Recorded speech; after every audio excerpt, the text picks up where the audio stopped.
Fédération syndicale dynamique unitaire. Point de presse du mercredi 31 juillet 2019. Travailleuses, travailleurs, chers concitoyens, la Confédération syndicale dynamique unitaire tient à s'adresser à vous pour vous livrer un message par rapport aux événements que nous venons de vivre ces derniers jours.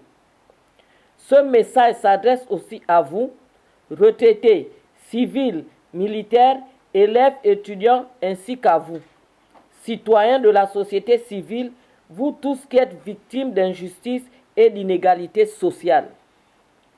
La Confédération syndicale dynamique unitaire tient à saluer la bravoure de chacun de vous tous qui se sont levés dès l'annonce de l'arrestation arbitraire et illégale sans mandat, s'apparentant à des enlèvements et kidnappings à leur domicile de nos leaders par les agents de la police judiciaire.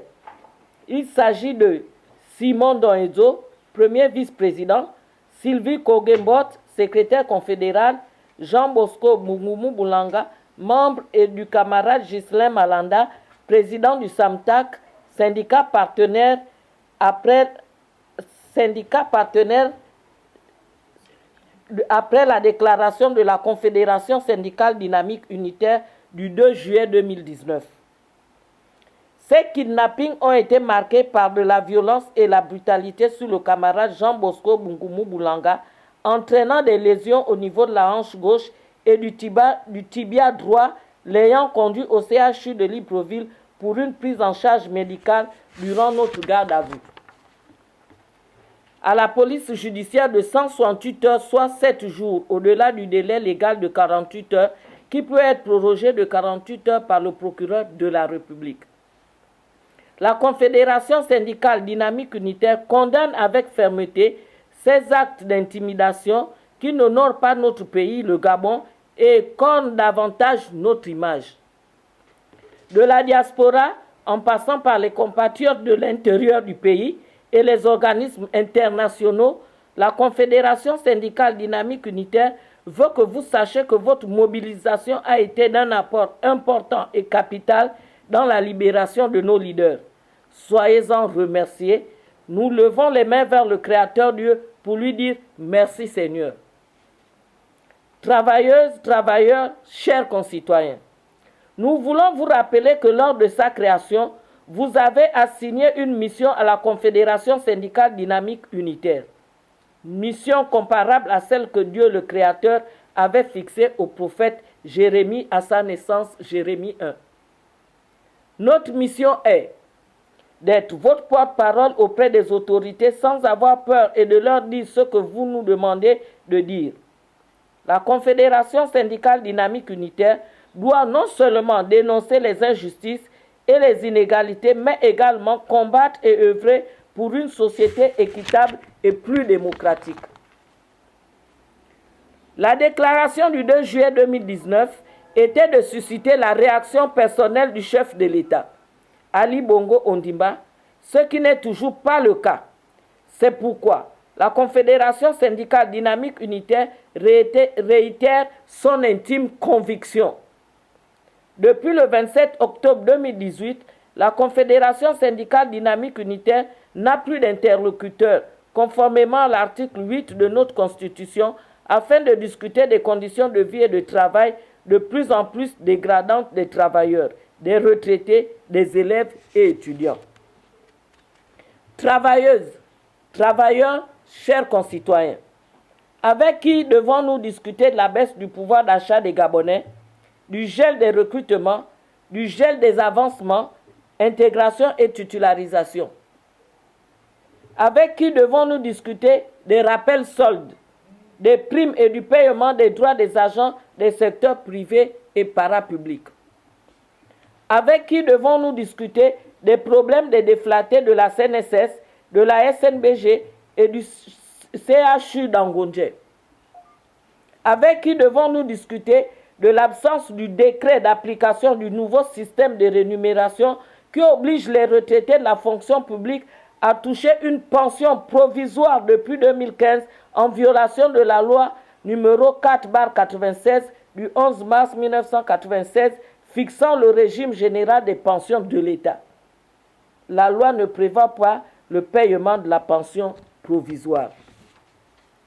Avec qui devons-nous discuter de la mensualisation de la pension retraite des retraités de la CNSS devenu un droit acquis depuis 2014? Avec qui devons-nous discuter des conditions d'attribution des bourses aux élèves et étudiants de leurs conditions d'apprenants? Avec qui devons-nous discuter du problème de services rendus aux retraités des agents civils et militaires de l'État en violation de l'article 86 de la loi numéro 1/2005 qui stipule que, en cas de cessation définitive d'activité, à l'exception de la révocation ou du licenciement, tout agent public a droit à une indemnité de service rendu. Travailleuses, travailleurs, chers concitoyens, l'article 8 de la Constitution est clair.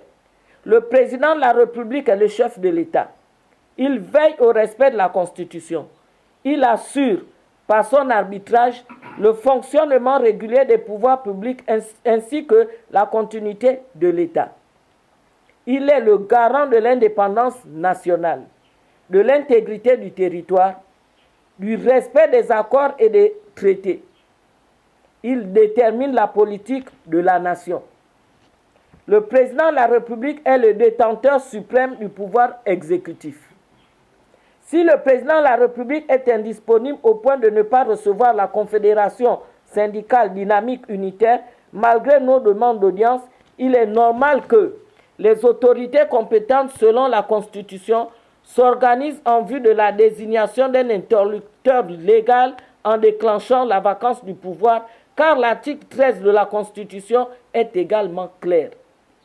En cas de vacance de la présidence de la République pour quelque cause que ce soit ou d'empêchement définitif de son titulaire, constaté par la Cour constitutionnelle saisie par le gouvernement statuant à la majorité absolue de ses membres ou à défaut par les bureaux des deux chambres du Parlement statuant ensemble à la majorité de leurs membres, le président du Sénat exerce provisoirement les fonctions du président de la République ou, en cas d'empêchement de celui-ci, dûment constaté par la Cour constitutionnelle saisie dans les mêmes conditions, le premier vice-président du Sénat.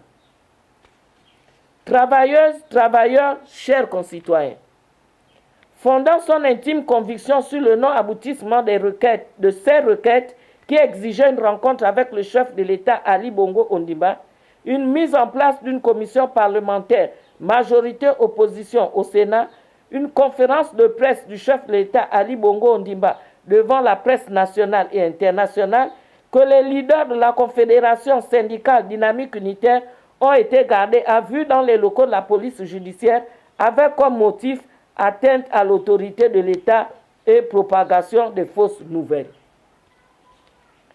Tout ceci a pour but principal de nous menacer et de nous faire taire.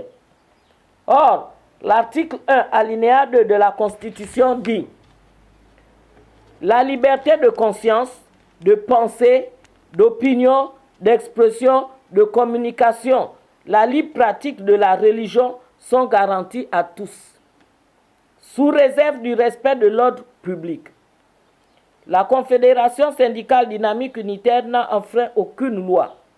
Nous sommes étonnés des agissements des gouvernants qui veulent tout simplement qu'on la boucle.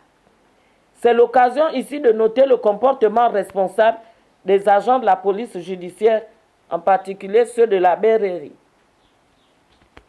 Travailleuses, travailleurs, chers concitoyens, les événements de ces derniers jours, notamment les sittings organisés par des compatriotes réclamant comme la Confédération syndicale dynamique unitaire la rencontre avec le chef de l'État Ali Bongo Ondimba, nous reconfortent car notre objectif est la même manifestation de la vérité sur sa capacité à régler les problèmes des travailleurs. Au regard de ce qui précède, la Confédération syndicale dynamique unitaire réitère ses trois exigences. La demande d'audience au chef de l'État Ali Bongo Ondimba. La mise en place d'une commission parlementaire majorité-opposition pour rencontrer le chef de l'État. La conférence de presse du chef de l'État. Tant que ces trois exigences ne seront pas satisfaites, notre intime conviction que le gouvernement veut nous faire maintenir dans le grand flou sur la santé du président de la République demeure. Que Dieu nous protège et nous garde. Je vous remercie.